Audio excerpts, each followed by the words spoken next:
E hoje a gente ainda vê um volume muito grande de empresas que nascem e não ficam no mercado, quebram por conta deste detalhe que você falou e que vocês já estão atentos, né? O faturamento é alto, mas dentro daquele faturamento você tem que saber o quanto é a tua margem e você tem que fazer todas as provisões de forma correta, né? Porque 13º que eu estava te falando. Produto bom na mão de cliente errado é um produto ruim, né? Porque existe toda a maturidade de entender a dinâmica daquele produto.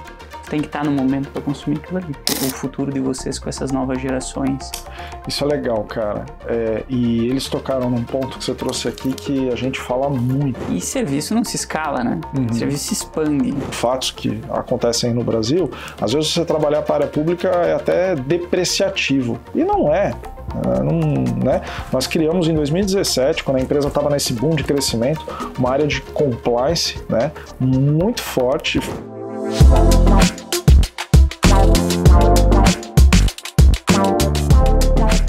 Sejam muito bem-vindos a mais um ApoCast. Nesse episódio, eu acho que temos a maior empresa que já veio aqui, porque são 29 mil funcionários e eu ainda estou impressionado com isso.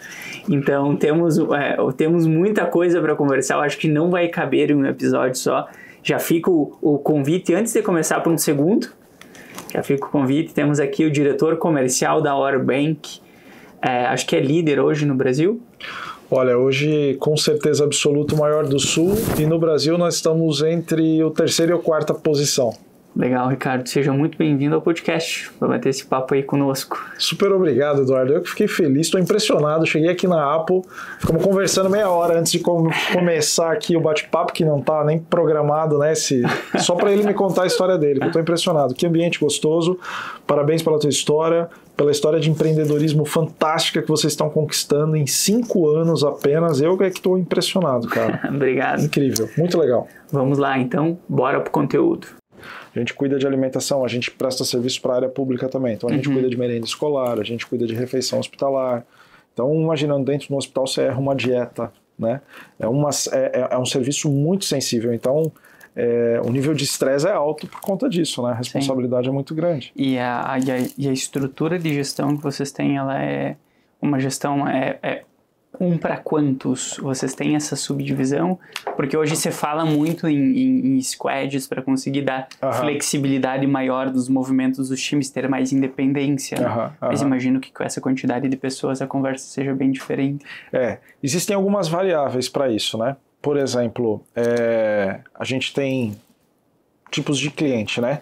Clientes onde a gente tem lá um colaborador prestando serviço para ele, clientes onde a gente tem um grupo de colaboradores. Posso falar nomes aqui, não tem problema. BMW em Araquari, né? A gente atende a planta da BMW desde quando eles estão aqui no Brasil, né? Aqui em Santa Catarina.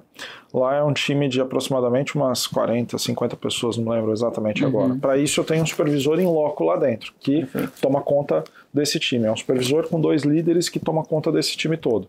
Agora, eu tenho vários clientes em Joinville, onde eu tenho um colaborador. Daí eu tenho um supervisor que atende, dentro dessa região geográfica, vários colaboradores. Então, varia a resposta, né? O volume de pessoas. Em média, a gente entende que um supervisor, que é o primeiro líder ali da camada de gestão, consegue administrar em torno de umas 100 pessoas, 100 e poucas pessoas. Entendi. 120 por aí. É bastante. É bastante. Mas imagina uma dificuldade, porque a gente teve essa dificuldade de...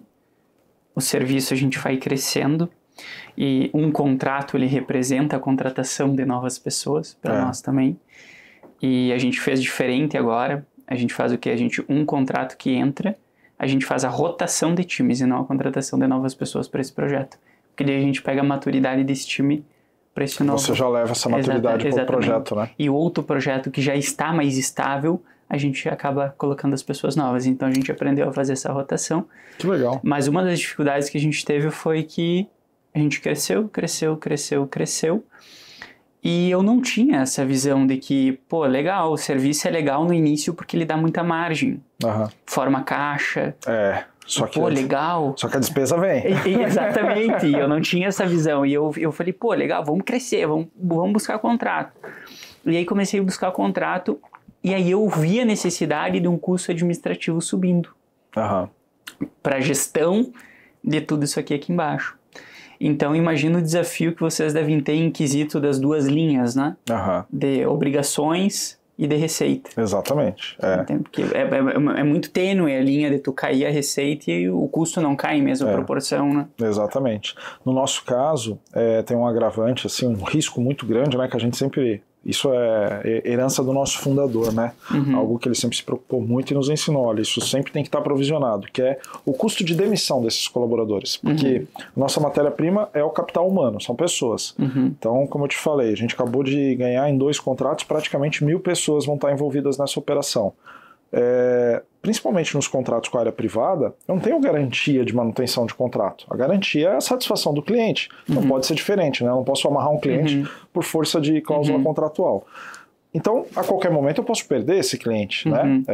Seja porque ele ficou insatisfeito com alguma coisa, apesar que a gente trabalha muito para que isso não aconteça, né? Ou porque um concorrente ofereceu um preço mais baixo, ou porque aconteceu qualquer coisa. Eu tenho que demitir essas pessoas, e aí eu tenho que ter provisionado o custo de demissão dessas pessoas. Esse é um dinheiro que a gente vai cobrando uma parcelinha todos os meses ali, tem que ir fazendo a provisão e acumulando isso. Se você tiver que demitir 1.000 pessoas de um dia para o outro e não tiver caixa para isso, entendeu? Então muitas empresas do nosso segmento também quebram por conta disso. Tem uma característica legal, tá gravando ainda ou não? Já tá gravando? Então, já tá valendo? Já começou? Já tá valendo. Pô, que legal. Bacana. Um negócio diferente, assim, né? Essa gurizada realmente inovando, né? A gente fez o quê? A gente começa gravando, porque daí a gente viu o Scatamires, né? Da Dois Rios. Vocês conhecem a empresa Dois Rios aqui de Joinville? Conheci o Paulo. Matheus, acho que era no passado. O Matheus agora ele tá na Aldas. Ele tá na Aldas, isso. Isso. Ele, inclusive, vem gravar conosco semana que vem. Pô, que legal. Aí a Tamires estava muito nervosa para gravar. E ela fala super bem. Pensa numa uma mulher com uma postura incrível e tal. E ela chegou aqui, sentou, e a gente falou, vamos fazer uma estratégia diferente com ela. Ela sentou e começamos a bater papo, assim como a gente está conversando. Tava rolando. Daí chegou no final, eu falei, legal, acabamos. E ela, acabamos. Ela nem percebeu. Acabamos. E eu falei, agora vamos fazer a abertura. Depois eles cortam, jogam pro início. Nota 10, nota 10. Que bom. Bom que vocês usaram essa estratégia comigo. Mas estava te falando, olha, tem uma característica interessante do nosso segmento, né? A maior parte das empresas de prestação de serviço de facilities, a maior parte, né? Vamos lá, a grande parte que eu conheço, começaram de uma necessidade, né? Se couber, até eu conto rapidamente assim, a história do Orbank e várias outras têm um início muito parecido, né? São o Alcides Benkendorf, que é o fundador do Orbank, né? Hoje ele está no conselho, tem 72 anos de idade, se não me falha a memória, né? Graças a Deus com uma saúde incrível, não está mais na nossa operação do dia a dia, mas ele está no conselho. E na década de 70, ele veio de Corupá, a família dele era de Corupá, de Corupá, né? Eram agricultores lá, plantadores de banana. Quando ele fez 18 anos de idade, ele veio para Joinville para servir o exército, né? Daí ele ficou acho que 1 ou 2 anos aqui no exército. Quando ele terminou, saiu, ele mesmo conta que ele tinha 2 opções, né? Ou ele tentava a vida aqui, ou ele voltava para Corupá plantar banana com a família, uma família extremamente humilde e tal. E aí ele tentou aqui em Joinville. Ele tinha um irmão mais velho, que era casado já, morava aqui. Aí ele combinou com o irmão lá, ficou de favor na casa do irmão por um tempo, né? Ele mesmo conta, o irmão morava numa casinha pequena e tal, mas ele arrumou um emprego numa indústria aqui, dormia na casa do irmão e de dia trabalhava. E aí à noite, quando ele chegava saía do serviço, 6 horas da tarde, para não ficar em casa, que era uma casa pequena, ele se sentia incomodando ali e tal, ele pegava a bicicleta dele e vinha pro centro, ficava andando de bicicleta, né? E aí, determinada situação, nessa época tinha um único prédio residencial em Joinville, eu não me recordo o nome agora, talvez seja o Manchester, enfim. E ele notou que ficava uma gurizada lá à noite, na frente, 9, 10 horas da noite, fazendo bagunça, tal, não sei o quê. E os moradores reclamando em cima, né? Gritavam, tal, não sei o quê. Aí um dia ele chegou lá e falou, molecada, você não pode ficar aí. Vamos embora daqui, que aqui é área residencial, tal, não sei o quê. Aí os molecadas saíram. No outro dia a mesma coisa, aconteceu 2, 3 vezes. E aí o pessoal reparou que estava acontecendo isso. E aí o morador chegou para ele e perguntou, escuta, quem é você? Ele falou, não, eu sou Alcides Benkendorf e tal, trabalho na empresa tal, eu tô sempre aqui nesse horário, eu vejo que a turma tá incomodando vocês aí, eu vim aqui pedir para eles se retirarem. Tá, mas quem tá pagando você para você fazer isso? Aí ele falou, olha, ninguém. mas se você quiser me dar uma garrafa de café, um lanche, alguma coisa, eu aceito e de bom gosto, porque eu tô em casa dando despesa aqui, pelo menos, sim. né? Eu já tá ganhando alguma salvo coisinha. a janta aqui, né? E aí, assim começou. E aí ele conta que tinha uma residência do lado, que ele sempre estava por ali, daí quando o proprietário chegava com o carro, ele corria lá, abria o portão pro cara não precisar descer do carro.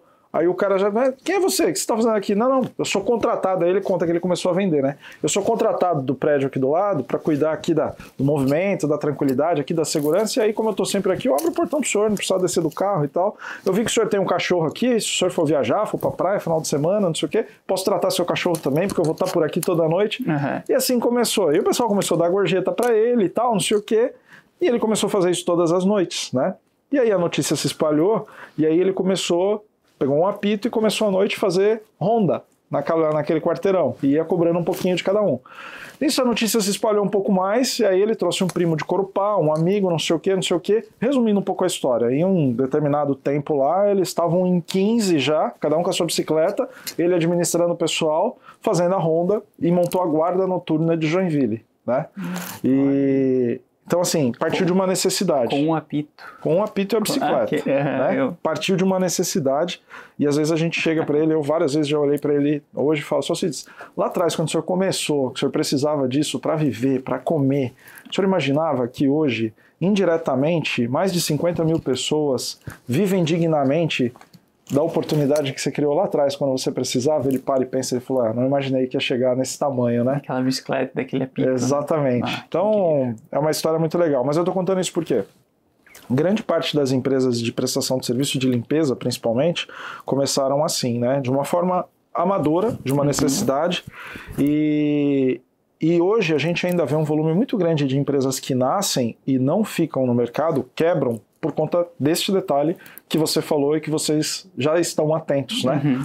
O faturamento é alto, mas dentro daquele faturamento você tem que saber o quanto é a tua margem e você tem que fazer todas as provisões de forma correta, né? Porque 13º que eu estava te falando, a gente não levanta o valor do 13º no último mês, o 13º você vai levantando mês a mês fazendo a provisão, para chegar no final do ano você ter caixa para isso, né?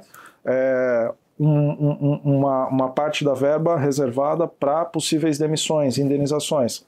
Se a gente perder um contrato gigante hoje, tiver que mandar 1.000 pessoas, 2.000 pessoas embora, isso é um custo altíssimo, então tem que ter dinheiro para isso, não posso não ter caixa para isso, entendeu? Sim. E aí o que a gente vê acontecer, né? Muita empresa de prestação de serviço nasce, aí o proprietário lá, né, começa a ver entrar um monte de dinheiro, né, primeiro daí vem as suas prioridades pessoais, né, é barco, é avião, é não sei o que, aí chegou, roda um ano, roda 2 anos, 3 anos, passei por isso. Né, mas, enfim, uma coisa é passar guri, né, daí sim, você tem tempo de 18 a 20 anos. Né? Não, isso aí é até bom ter passado, né, porque agora a cabeça é outra, mas saindo da brincadeira, a verdade é essa, né? Sim. Acho que quem trabalha com serviço tem que ter essa preocupação, né, em entender a sua estrutura de custos para poder fazer as provisões corretas e não ter nenhuma surpresa, né? Sim, e entender que a gente sempre teve na cabeça, assim, no início, o que aconteceu? A gente queria jogar o jogo, imaturidade, né, na gestão. Queria jogar o jogo da escala. Porque vamos escalar absurdamente. E serviço não se escala, né? Serviço se expande. Porque os custos ficam muito próximos, obrigações e receita. E essa foi uma das primeiras etapas de luva que a gente levou, porque o que a gente fez? A gente sempre teve muito...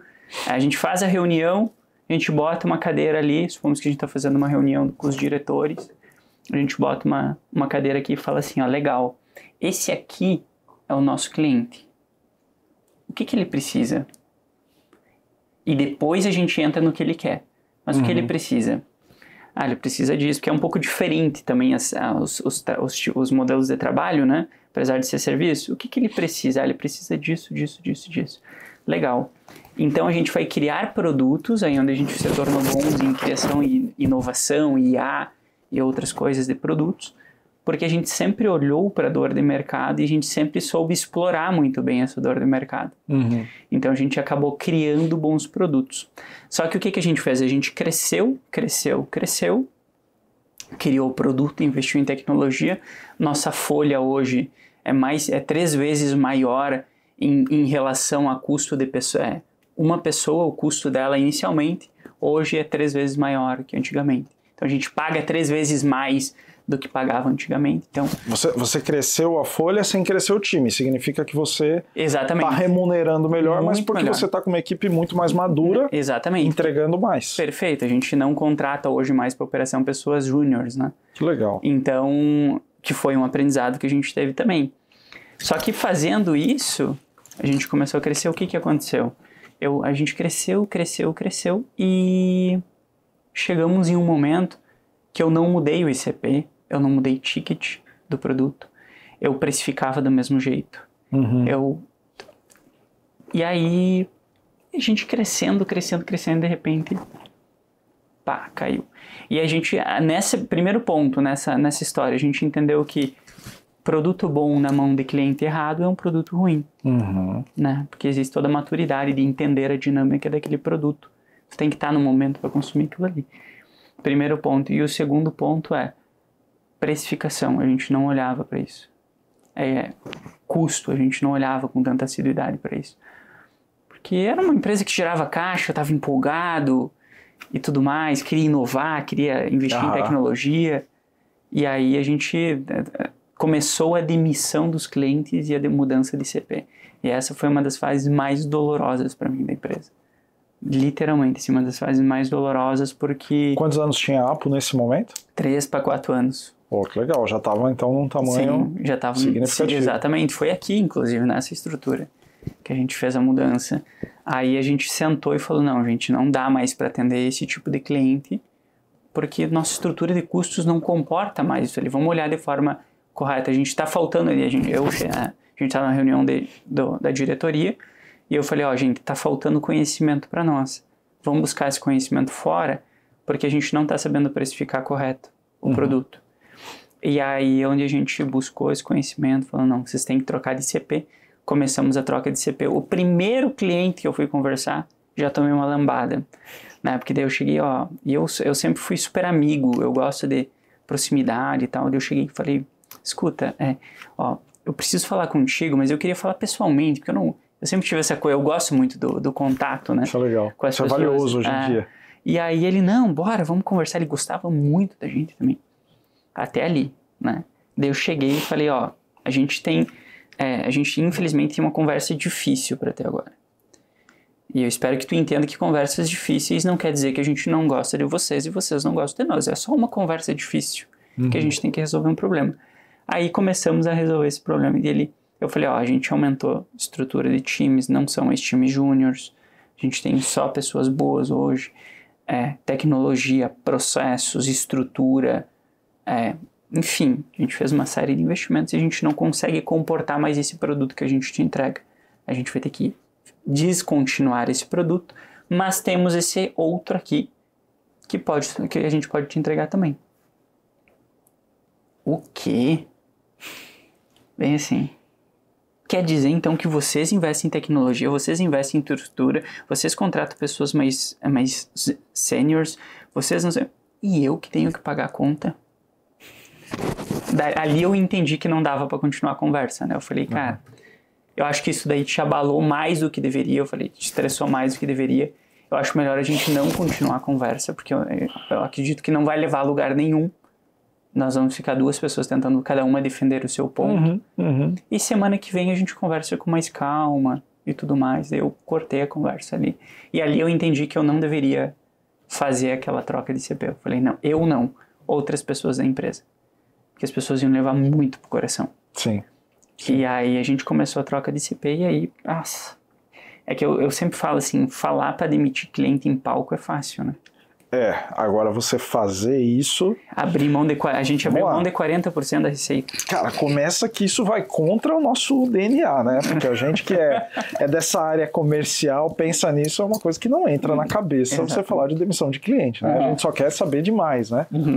Mas tem horas que você precisa entender se aquele cliente não está trazendo o que precisa trazer para o teu negócio. E aí tem uma outra ótica também, né? Tudo bem, você... No teu caso, no teu exemplo, você agregou mais tecnologia, você trouxe pessoas mais experientes, você está agregando valor porque você está entregando para ele. Então é justo você mostrar que talvez você tenha que entregar um outro produto e ele tenha que te remunerar diferente por aquilo, né? Sim. Você vai entregar mais, inclusive, do que foi contratado. Sim, perfeito. Até aquele momento você fez o teu papel, você entregou o que ele precisava. Até porque senão ele não ia ficar tão puto da cara, né? Se você não tivesse entregue valor para ele durante esse período que você atendeu ele. Ele estava 3 anos conosco. Pois é, se você não tivesse entregue valor para ele, ele ia falar, tudo bem, ia dar um tapinha nas costas, ainda bem que foi embora, vamos encerrar essa conta. Sim. Não, se ele ficou puto da cara é porque você estava entregando valor. Sim. Então, poxa, tem que ter o outro lado também dele enxergar que você vai entregar mais valor e isso tem um custo, né? Mas é difícil, né? Do outro lado da mesa, o pessoal nunca quer pagar mais. Depende, né? Depende da situação, mas... Hoje, a gente conversou antes de iniciar a gravação. Vocês têm 29 mil funcionários, né? Isso, aproximadamente 29 mil funcionários. É que tá mudando a todo momento, né? Tá entrando e saindo gente a todo momento.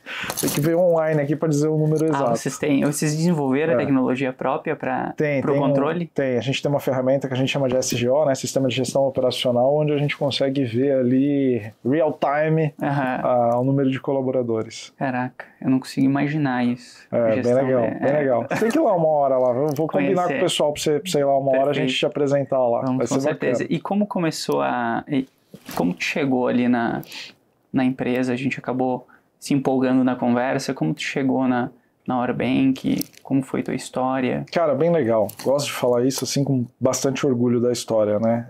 Eu tô há 14 anos lá no grupo. Eu cheguei em 2011, eu vim para Joinville para trabalhar na Orbank, né? Quando eu cheguei a empresa tinha 5 mil funcionários, 5 mil colaboradores, né? Então, felizmente eu tenho feito parte aí, tenho estado dentro dessa história toda aí, né? Acompanhando esse crescimento. Mas, quando eu vim para a empresa, o Sr. Alcides Benkendorf, que eu comentei que era o fundador, ainda era o presidente, né? Ele e os filhos eram a diretoria do grupo. O Ronaldo, que hoje é o principal acionista e o nosso diretor-presidente, era o diretor comercial. E ele me contratou numa situação bastante inusitada até, né? A Orbank atendia um cliente, que é nosso cliente até hoje, que é uma rede automotiva, e eu trabalhava numa outra empresa de prestação de serviço, menor que a Orbank, lá no oeste do estado. E, na época, eu visitei esse cliente, nem sabia quem era o Orbank, né? E fiz uma negociação e conquistei esse cliente para a empresa a qual eu trabalhava. E aí o Ronaldo foi para São Paulo, lá na matriz desse cliente, para fazer a renovação do contrato, chegou lá, deu de cara com uma rescisão, né? Aí ele ficou muito puto, né? Aquela história, não aceita perder nada. Ele não gosta de perder nem no para o ímpar, né? Pô, como assim? Vocês fecharam com outra empresa? Tal, não sei o que, tal, foi... Quem que é essa empresa? É o Ricardo, veio aqui, tal, não sei o que. E ele saiu atrás de saber quem era o Ricardo. E aí foi atrás, né, descobriu quem era o Ricardo, a gente se conheceu, começamos a conversar, e aí ele me fez o convite, né, não, nossa empresa está crescendo, nós somos muito grande, tal, não sei o que, preciso de você aqui em Joinville, vem pra cá. Ele era filho... Ele é filho do fundador. Do fundador. Filho do fundador, exatamente. E era o diretor comercial na época. E assim, foi uma conversa muito legal, a gente teve uma sinergia muito bacana ali, foi importante para mim também, veio num momento de carreira, eu tinha 26 anos na época, que eu estava ali louco para ir para um lugar onde eu pudesse crescer mais, expandir, e eu sempre tive essa vontade, né, de estar cada vez num mercado maior, né, e lá onde eu estava numa região muito limitadora. E aí quando eu vi essa oportunidade, Joinville, uma empresa que já atua na época, Santa Catarina e Paraná, pensei, poxa, já são 2 estados, né? Então o negócio vai crescer e tal. E vim para Joinville em 2011, então, para trabalhar na Orbank como gerente comercial na época. E aí as coisas foram acontecendo, graças a Deus, com muito trabalho, com muita ousadia, né, da parte do próprio Ronaldo, né, que sempre foi o grande visionário desse negócio. Quero ser grande, quero fazer essa empresa maior do mundo e tal. Legal. Isso alimenta a gente, né? Sim. Isso está no nosso DNA.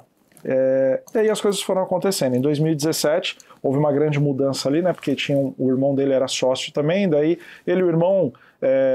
felizmente, né, sempre tiveram uma ótima relação, mas com objetivos diferentes, né? O irmão mais conservador, ele querendo crescer, expandir, e aí eles acabaram se acertando, né? Ele comprou parte do irmão, ficou como principal acionista, e aí foi onde a gente começou a fazer a grande mudança de crescimento, né? Aí ele assumiu como diretor-presidente, foi quando eu assumi como diretor da área comercial, né? Já estava com ele há 6 anos, e começamos esse crescimento louco aí que a gente está até hoje, né?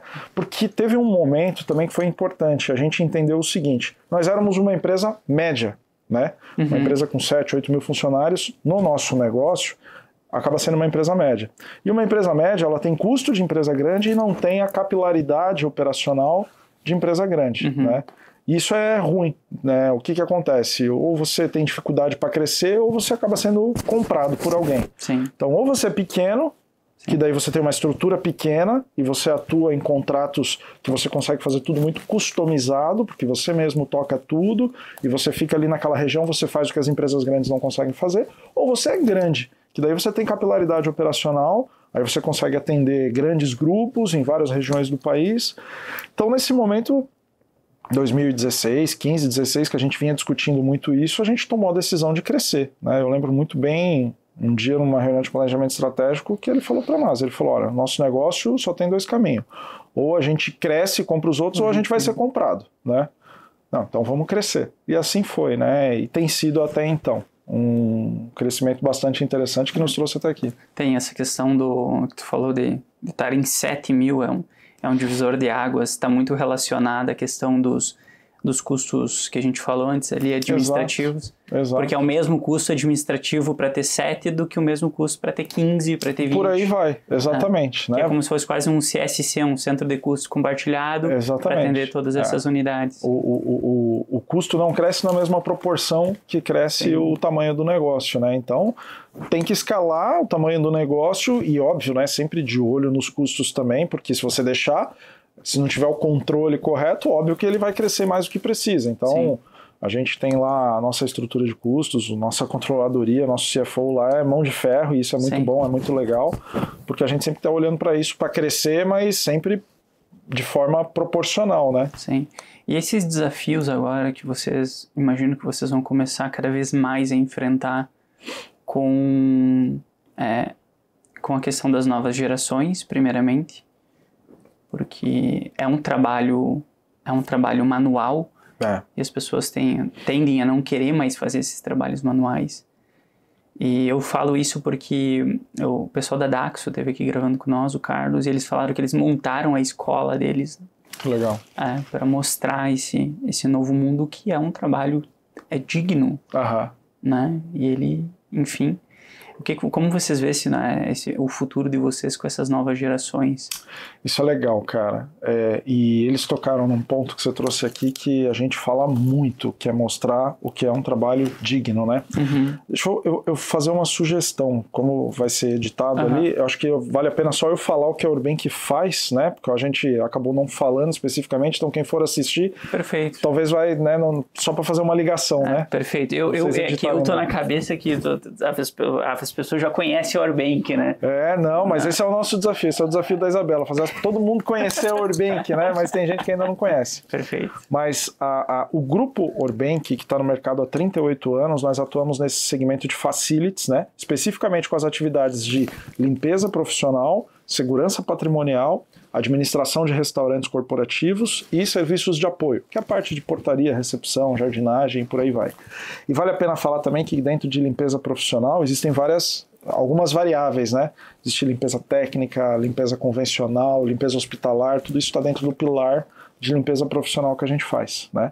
E hoje a gente atende clientes dos mais variados segmentos que você possa imaginar, indústrias, redes de varejo, hospitais, instituições de ensino e por aí vai, né? A empresa nasceu aqui em Joinville, né? Começou aqui, e a partir de Joinville que expandiu as operações para Santa Catarina, Paraná, Rio Grande do Sul, e hoje nós estamos em 8 estados, né? São Paulo, Rio de Janeiro, Mato Grosso do Sul, Espírito Santo e Minas Gerais, né? Então, esse é o nosso negócio. Aí a gente estava falando de pessoas, né? Pessoas, desafios, Os né? desafios. Esse é o nosso principal desafio hoje, e a gente tem isso mapeado já. Principalmente nesse pilar de limpeza, eu costumo dizer, ninguém se prepara para trabalhar na limpeza. Normalmente trabalha na limpeza quem não tem oportunidade em outro negócio, né? Então, assim, esse público, a gente precisa, em primeiro lugar, trazer eles para dentro de casa, mostrar para eles a valorização do ser humano, mostrar para eles que é um trabalho digno, mostrar para eles que eles não são simplesmente faxineiros, como se diz por aí, que eles estão agregando bem-estar nos ambientes, que eles fazem parte de qualquer coisa que esteja sendo produzido, feito naquele ambiente, né? Que sem a limpeza, sem esse ambiente limpo, agradável aqui, nós não estaríamos tão confortáveis quanto nós estamos. Então começa por aí, a valorização do ser humano e a dignificação do trabalho que ele tem. Só que isso é muito bonito, é muito fácil. Aí vem o grande desafio. Como que a gente faz isso chegar nos 29 mil colaboradores que a gente tem hoje? Não são 29 mil de limpeza, né? Mas, enfim, essa comunicação de dignificação do trabalho, como que a gente faz ela chegar lá? Esse tem sido o nosso grande desafio. E aí a gente vem trabalhando muito nos últimos tempos em melhorar a nossa cultura. Por quê? Porque como a gente não tem um canal de comunicação direto com esse cliente, muitas vezes a gente até tem, mas não consegue fazer a comunicação chegar de forma efetiva lá, a gente entendeu que a gente precisa trabalhar em todas as camadas de gestão, né? Começando diretoria, nas gerências, nas coordenações, nos supervisores, nos encarregados, nos líderes de time, para que essa comunicação flua por essas camadas de gestão. Para que a gente consiga mostrar para o colaborador lá da ponta que ele consiga receber esse carinho, esse propósito que a gente tem de cuidar bem do ser humano, né? Eu carrego muito lá dentro a bandeira de que o que a gente faz é cuidar de pessoas, né? Por quê? Porque a empresa é o que é hoje, porque são 29 mil pessoas trabalhando para a Orbank hoje, representando a Orbank. Não é o Ricardo que representa a Orbank. São as pessoas que estão lá no mercado, lá na ponta, prestando serviço para o meu cliente. Então eu preciso cuidar dessas pessoas. Os serviços que a gente faz, de alguma forma, está cuidando de pessoas. Seja limpando o ambiente, seja fazendo a segurança patrimonial, seja cozinhando na administração de restaurantes, a gente está sempre cuidando de pessoas. Então, eu carrego muito essa bandeira, eu acho que esse é o nosso grande propósito, né? E aí, com base nisso, e com base nesses desafios que a gente tem de atrair e reter essas pessoas e fazer com que elas entendam esse nosso propósito, a gente começou um trabalho chamado Cultura em Movimento na companhia, isso já tem mais ou menos um ano, onde a gente está investindo fortemente no trabalho de cultura. Reafirmamos lá redesenhamos e estamos reafirmando todos os dias os nossos valores, e o primeiro dos nossos valores é valorização do ser humano. Porque a gente acredita fortemente que é isso que vai fazer a diferença, vai agregar valor na prestação do serviço. Entendeu? Quando eu vou para o mercado vender o meu serviço, naturalmente eu tenho diversos concorrentes. O mercado baliza preço. Entendeu? Se eu pudesse vender com valor agregado para pagar um salário melhor para o meu funcionário, eu ia ter ele mais motivado, eu ia ter ele mais comprometido, talvez eu conseguiria selecionar os melhores, mas o mercado não permite isso, porque o cara que está contratando, ele também tem o target dele ali, ele vai mapear e aí ele vai perguntar, tá, mas o que você me oferece de diferente, né? Então eu não consigo ter diferença financeira para o meu colaborador. Eu preciso ter o quê? Eu preciso ter ele engajado, né? O único grande diferencial que eu posso prometer e que eu tenho que trabalhar para ter é ter um trabalhador, um colaborador comprometido com a entrega do serviço lá no meu cliente, né? Porque qualquer um dos serviços que a gente presta, vamos lá, existe um procedimento de trabalho, existe lá um processo lá de tempos e métodos para ter produtividade, para ter tudo isso, mas que isso a nossa área de processos faz muito bem feito. Só que não adianta eu ter isso, levar lá para o posto de trabalho, mostrar isso para o meu cliente, se muitas vezes o colaborador que vai lá executar o serviço, às vezes não sabe nem ler. E é um público que a gente absorve, nós temos por obrigação absorver esse público e ajudá-los com isso, né? Então, veja que o nosso negócio está muito mais nas pessoas do que somente nos processos, na tecnologia. Posso ter equipamentos de ponta, temos equipamentos de ponta para execução dos serviços, mas eu preciso de pessoas que saibam operar, pessoas que vão lá comprometidas com a entrega desse serviço. Então tudo está baseado no ser humano. Por isso que o primeiro dos nossos valores é a valorização dos seres humanos.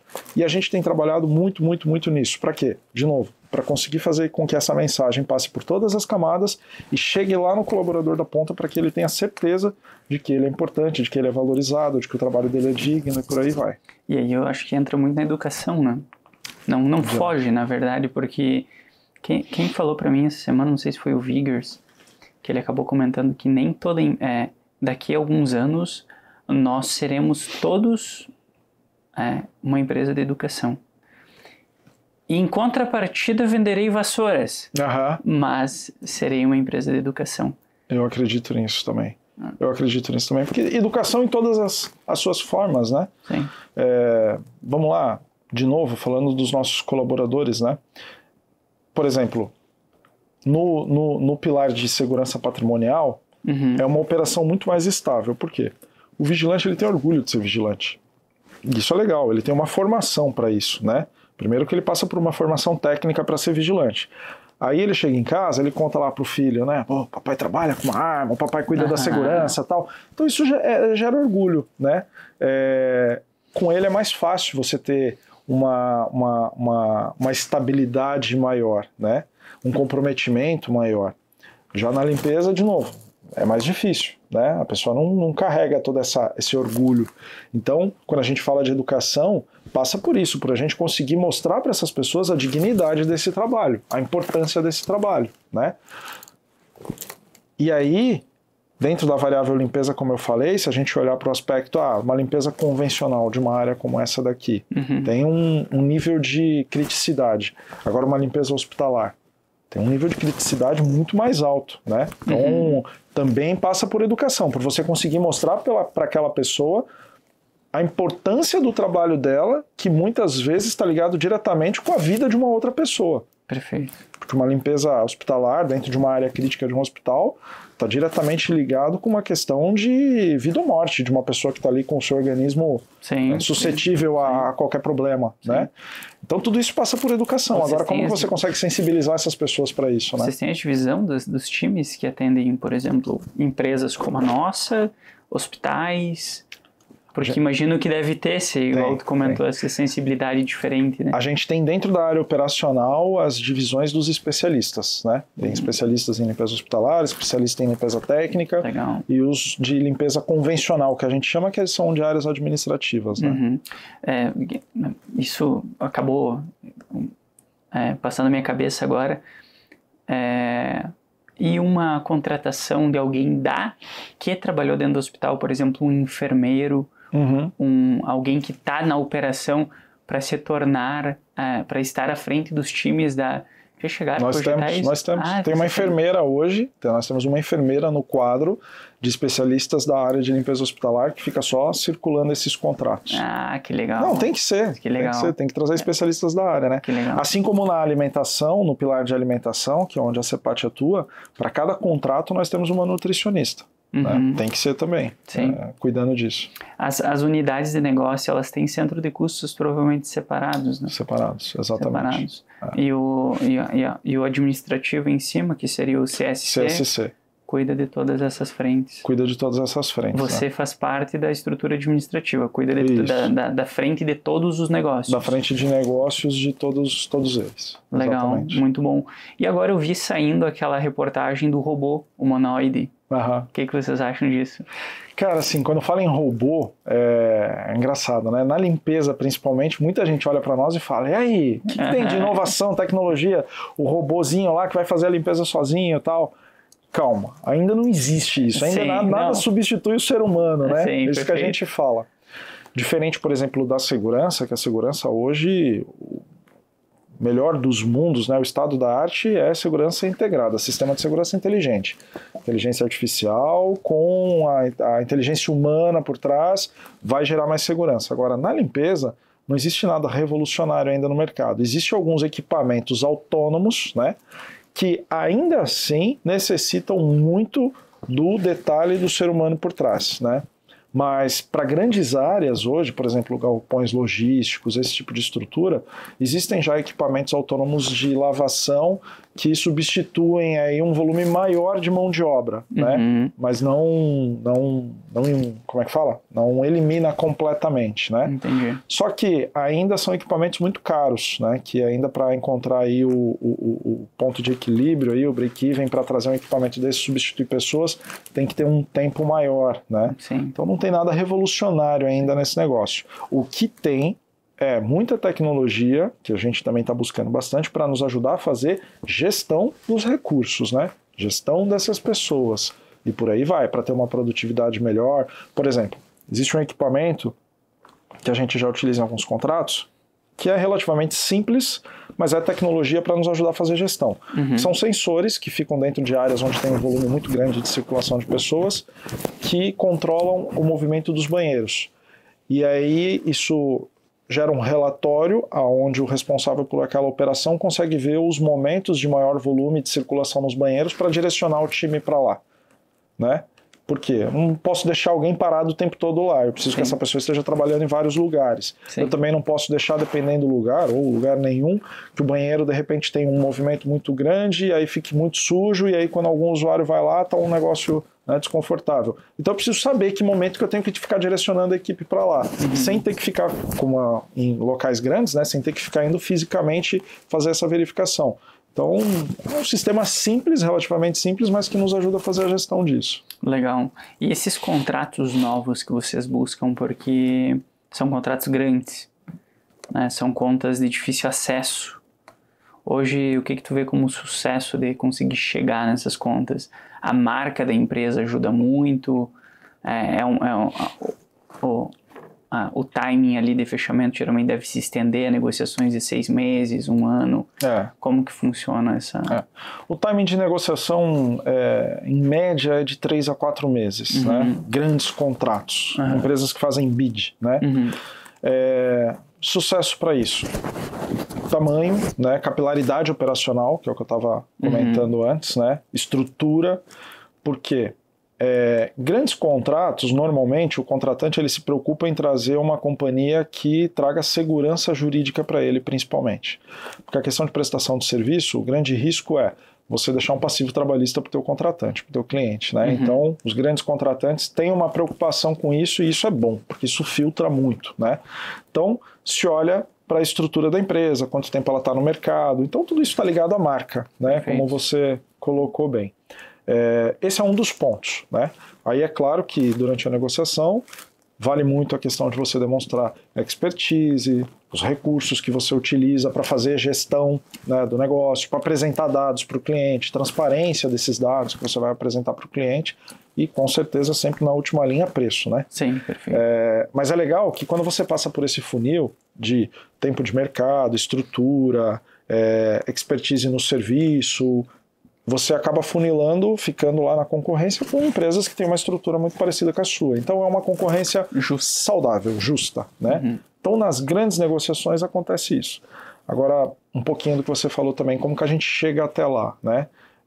Eu brinco lá com... Brinco não, levo a risca lá com o time comercial, né? Que a gente tem que ter sempre mapeado dentro da área que você atua os 4 Qs, né? Que é dentro do cliente que você mapeou lá. Quem decide... quando ele cota, porque normalmente esses bids acontecem periodicamente, quem é o prestador de serviço que está lá dentro e qual é o escopo. Quando você tem mapeado na sua região os clientes que você quer ganhar esses 4 Qs, você chega na frente, né? Porque cada vez mais nosso time comercial tem que trabalhar com inteligência. Não pode ser mais o vendedor old school que eu chamo, né? Que é ficar batendo na porta lá. Sim. É chegar no momento certo, na hora certa, para fazer o teu futuro cliente lá te ouvir. Então, quando você sabe quando ele cota, você já começa a fazer um trabalho de aproximação um período antes, né? Para você ser inserido nessa cotação. E aí, quando você sabe as outras informações, você já vai muito mais assertivo, né, para participar do bid. Então, hoje é mais ou menos assim que funciona. Hoje tem uma subdivisão que vocês atendem em governo também. Né? Também. Então, vocês têm uma subdivisão, imagino que o maior cliente de vocês deve ser o governo, ou não.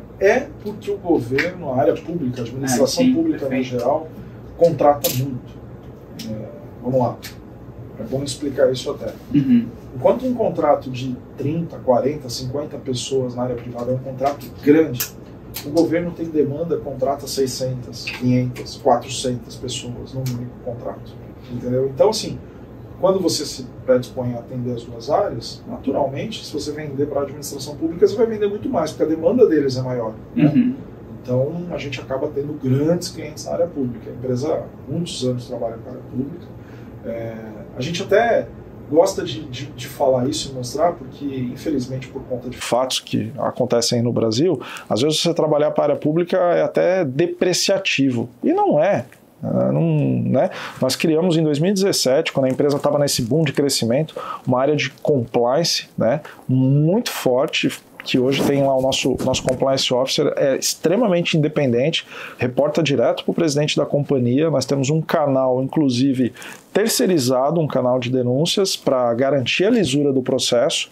É um canal que filtra todas, recebe todas as denúncias. Por quê? Porque a gente entendeu que nós estávamos crescendo muito, muitas pessoas já nos representando.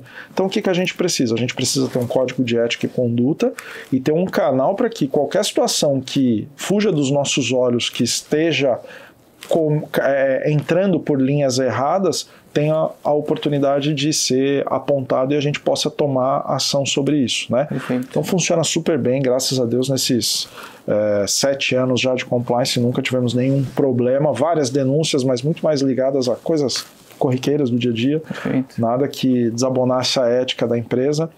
E voltando para o tema que a gente estava falando, né, eu saí um pouquinho nessa lateral aqui, porque é legal falar disso. A gente tem orgulho de prestar serviço para a administração pública.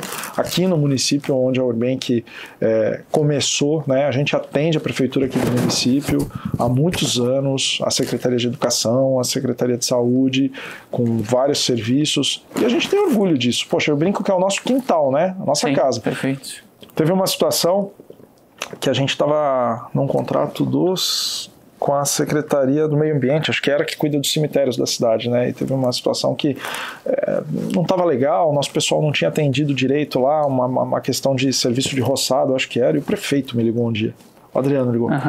Ricardo, vou receber uma visita assim, assado aqui, o secretário tal tá me dizendo que o negócio não tá legal, eu tô ligando para ti porque eu sei que você vai resolver, beleza? Aí eu... Sim, com certeza. Para tudo que está fazendo, corre, chamei a operação, pelo amor de Deus, vai lá e resolve isso, bota a gente lá, faz acontecer. Poxa, é a nossa cidade, né? A gente tem que ter orgulho disso. A gente não cuida do quintal de casa, vai... Cara, o nosso nome é a nossa cidade, a gente tem que ter orgulho, mas não é só porque é aqui, essa preocupação a gente tem que ter em todos os lugares, mas eu brinco que aqui, aí depois eu falei, prefeito, o senhor tem que levar em consideração que a sua ligação move montanhas, né? Mas é porque a gente também estamos aqui, a gente não pode passar vergonha. Então, esse é o nosso modus operandi, né, com a área pública. Mas, voltando para a sua pergunta, você comentou das nossas áreas comerciais, das nossas estruturas, né? Hoje a gente tem 2 estruturas comerciais, comercial público e comercial privado, porque a atuação é completamente diferente. A área comercial pública é uma área de processos, puramente processos. Licitações, né? Pessoas que estão o dia todo lá, buscando editais em todas as regiões que a gente atua, filtrando o que nos interessa, o que não nos interessa, entendendo o detalhamento de cada edital, porque em licitação ganha-se o melhor preço, mas nem sempre o melhor preço é o vencedor, né? É a empresa que tem a melhor estratégia também, que atende os pré-requisitos de forma correta de um edital. Então é uma área pura de processos. E a área comercial privada é o vendas que você conhece muito bem, que você dá aula. Sim, perfeito. A gente está com... E eu não acho nem um pouco depreciativo. A gente, inclusive, a gente sabe que na região a gente é uma das maiores empresas do segmento e a gente estava namorando a ideia de também começar a atender órgãos públicos, né? A gente sabe que existe uma demanda muito grande, pontualmente ali nas partes de marketing, publicidade e tudo mais, em órgãos públicos, e a gente estava bem tendencioso pelo tamanho da nossa estrutura, pela maturidade dos times, pela estrutura de processos, garantia de execução das coisas. A gente estava namorando essa ideia.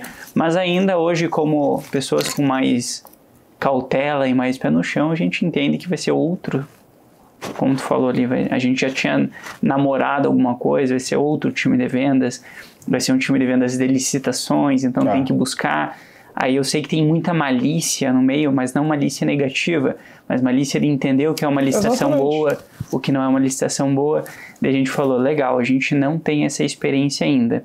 Daí a gente entrou na discussão, tá, mas temos caixa para buscar esse conhecimento dessa pessoa de fora, que a gente teria que buscar essa pessoa de fora para puxar esse setor específico. Ou não temos caixa também, então legal.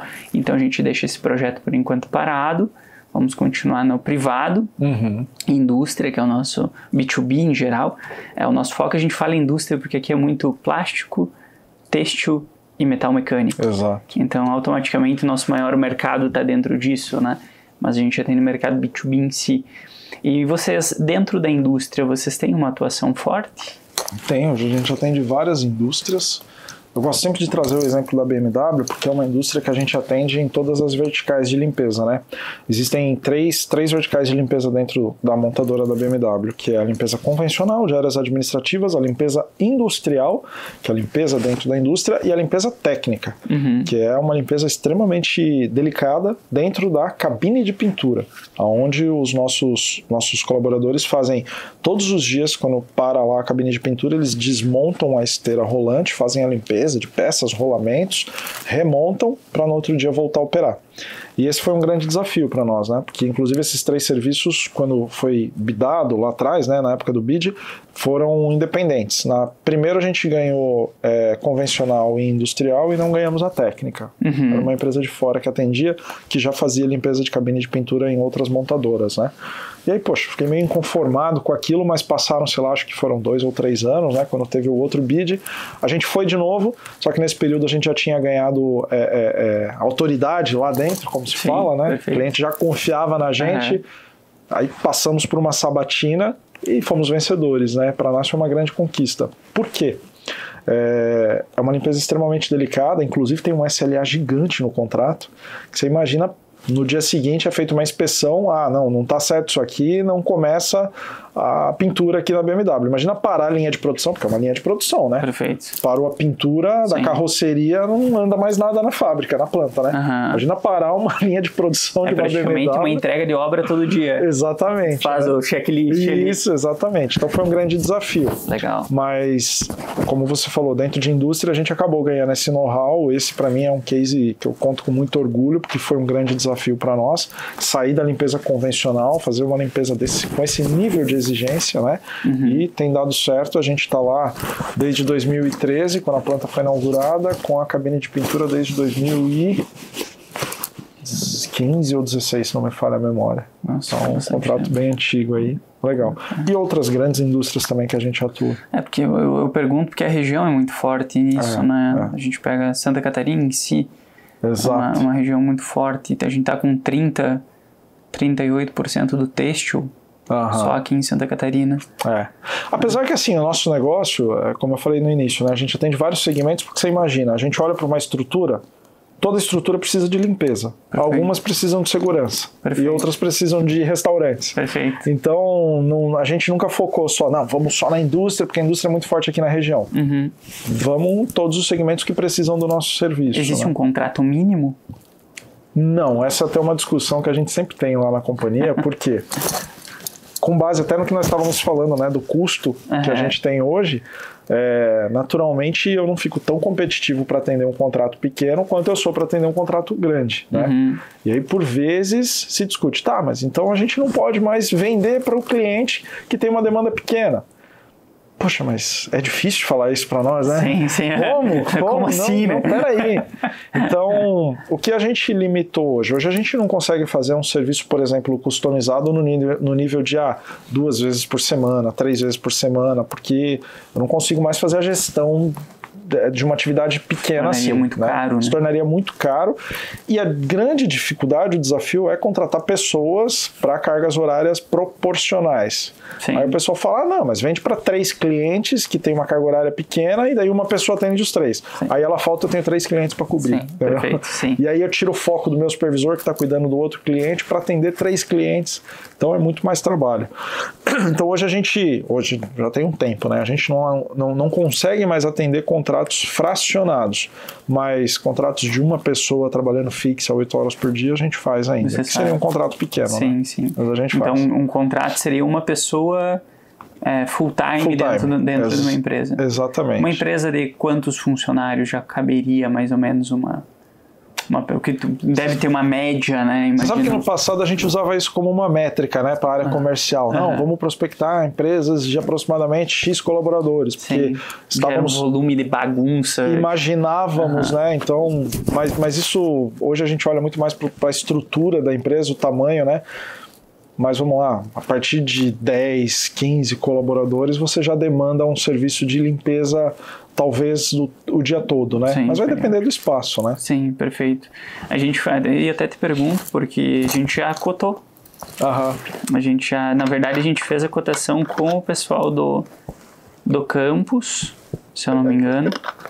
Mas eu acho que o pessoal do campus não chegou a cotar, não sei se era com a Orbank ou não me lembro. Acho que não, é o grupo Anima, né?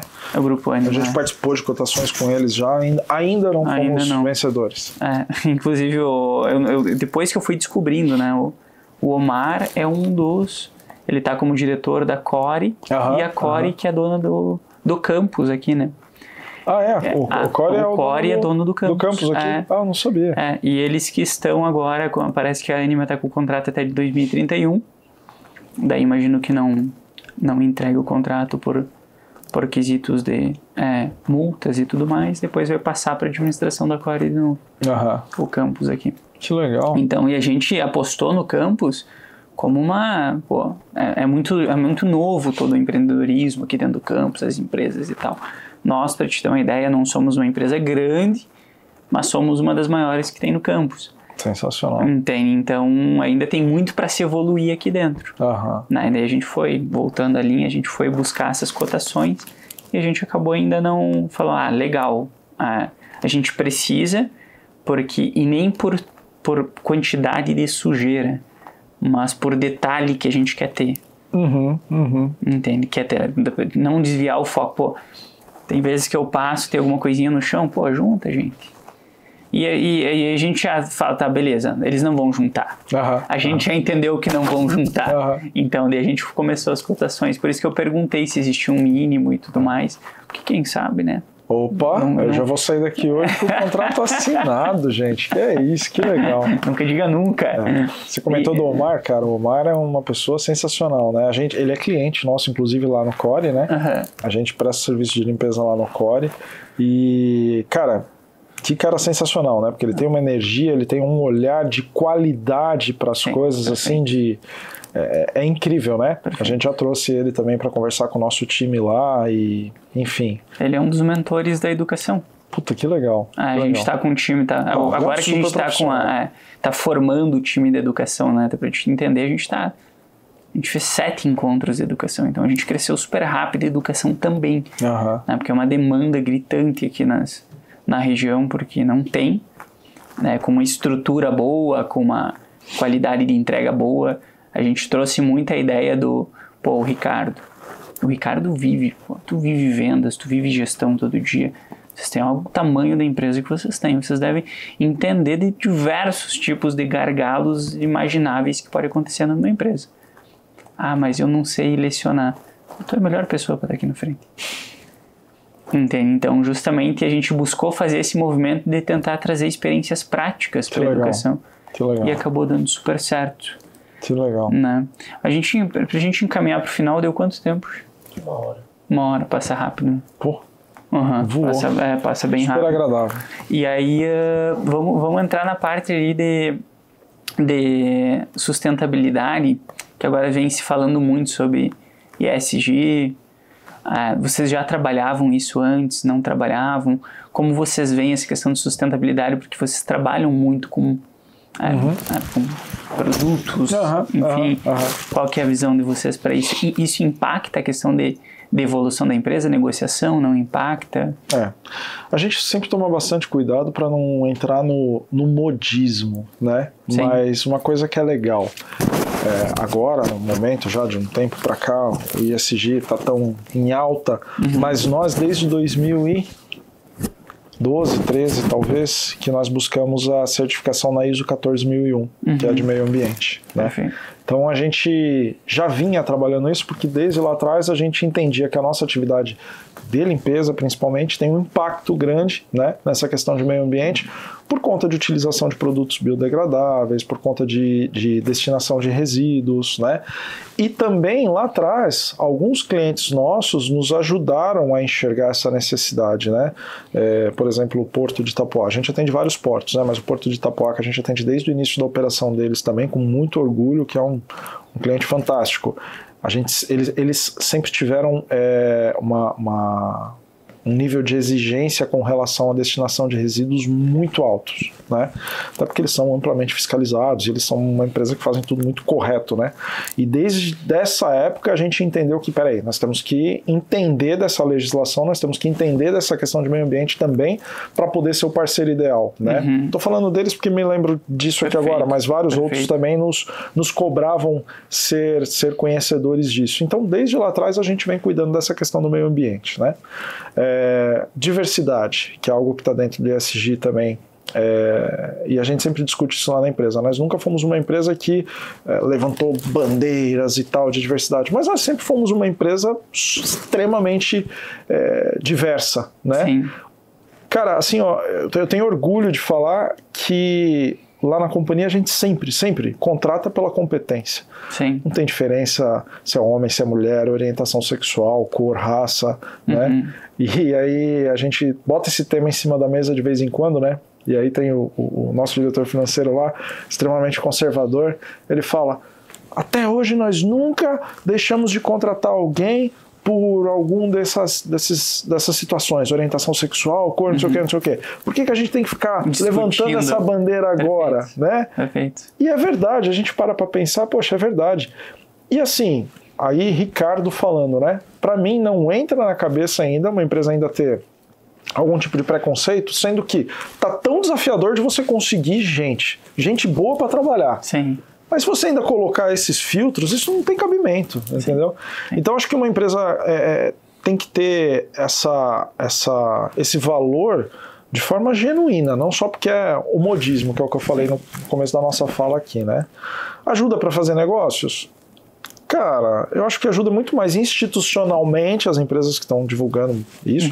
Tô falando de empresas que não são capital aberto e tal, né? Porque daí são outros pontos de análise, mas institucionalmente é importante. Agora, para fazer negócio, cara, eu tenho muito mais orgulho de estar numa empresa que realmente é adepta à diversidade, que é inclusiva, do que numa empresa que só carrega uma bandeira para tentar fazer negócio. Então isso não é algo nem que está no nosso pitch comercial, né? Perfeito. Mas nós temos orgulho de ter várias mulheres em cargos de gestão na empresa. Nós somos em 5 diretores, uma diretora é mulher, super competente, né? Super, eu acho que ela inclusive nos equilibra muito, né? Então, assim que a gente encara isso. É uma discussão que não deveria ser discutida. Né? Exatamente. Quem que falou do ESG foi, acho que o Eduardo da CBG, que eles trabalham com ISOs também, que eles fazem certificações, né? Ele falou, isso nada mais é do que fazer o que tem que ser feito. Exato. Então, às vezes as pessoas criam uma questão de uma roupagem de alguma coisa que se não é para jogar comida na pia, não é para jogar comida na pia. Ponto. Por que está se discutindo isso ainda? Exatamente, mas a gente sabe que é uma questão muito mais complexa, porque quando a gente começa a crescer os organismos, cresce-se links de comunicação dentro da empresa, e aí esses links de comunicação vão prejudicando toda a estrutura, né? Então, daqui sai um risco e aqui chega um Francisco, né? Exatamente. Então... Mas agora eu ainda vejo uma grande diferença, né? Entre quem diz quem é e quem realmente é. Quem é e nem lembra de dizer que é, né? Sim, é inclusivo, né? A gente tem essa questão de... não sei como que vocês lidam com essa... Com essa questão lá, todo mundo fala assim, mas a gente lida com empresários, né? Empresários naturalmente são pessoas mais de direita. Né? E aqui não por viés político, porque são pessoas que querem um Estado menor, querem menores impostos, querem menos poder do Estado em cima das suas organizações. Então existe naturalmente as pessoas acabam caminhando um pouco para a direita. E tá tudo bem, mas se quer ser tudo bem. Né? Então, e aí entra aquelas discussões que às vezes a gente ouve, mas porque tal pessoa e não sei o que não se deu bem na empresa, ou é ruim por isso, ou é ruim por aquilo. Eu falo, gente, como que foi teu processo de seleção? Então, eu chamei para conversar, daí tu já vê na pessoa que ela é uma pessoa influente. Resumindo, ela já se dá bem com todo mundo. Daí eu falei, vai dizer que ela quase virou teu amigo, você conhecia há bastante tempo. Daí ele, essa é a sensação que eu tive. Eu falei, por isso que tu não deve estar contratando, cara. Eu falei, quer eliminar algumas coisas de dentro da tua empresa ou quer colocar novas coisas dentro da empresa? Começa pelo onboarding ali, começa pelo bom processo de contratação. Exato. Entende? E a gente diminuiu o nosso turnover absurdamente, criando uma estrutura de processos, pegamos todas as estruturas dos pilares, jogamos para dentro dos modelos de perguntas de contratação, subdividimos em 3 etapas as contratações e hoje nós temos um turnover quase zero. Sensacional. Entende? Então, mas aí entra muito saber o que a empresa quer e saber o que a empresa não quer também. E tá tudo bem, tem coisas que a gente não quer também dentro da empresa e tem coisas que a gente tem que buscar. Porque nós precisamos de diversidade aqui dentro. Porque nós trabalhamos com criatividade. Perfeito. Entende? Então, se eu botar um monte de bando de gente analítica aqui, Exato. vai matar a criatividade. Então, aí é saber lidar com os mundos, né? E entender que tu, como gestor, tu tem que saber ter conversa difícil com os dois. Saber que tu tem mais facilidade de gerenciar, às vezes, um grupo que o outro. E é isso aí. Então, tu vai ter que se esforçar muito mais nesse outro que tu não tem uma gestão tão fácil, não tão fluida. Né? Então, eu vejo essa questão dentro de cultura da empresa. E nós tivemos problemas com poucos links de comunicação.